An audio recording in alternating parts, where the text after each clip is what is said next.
Hi everyone, in this video, I will explain to you how to fix this Outlook error code CAA2000B can sign in Outlook. So here's a step-by-step guide. First, go to Entra Admin Center or here entra.microsoft.com.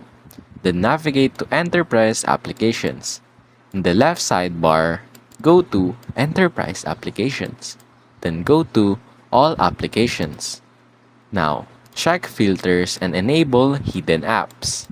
You won't see disabled apps by default. So do this. Click the Filters button at the top. Then set the application status filter to all applications, not just enabled. Then set application visibility to all applications, includes hidden. Now search by app ID. Paste this ID into the search box, which is here. I'll give you time to copy it. Just pause it if you want. Now, click the app result.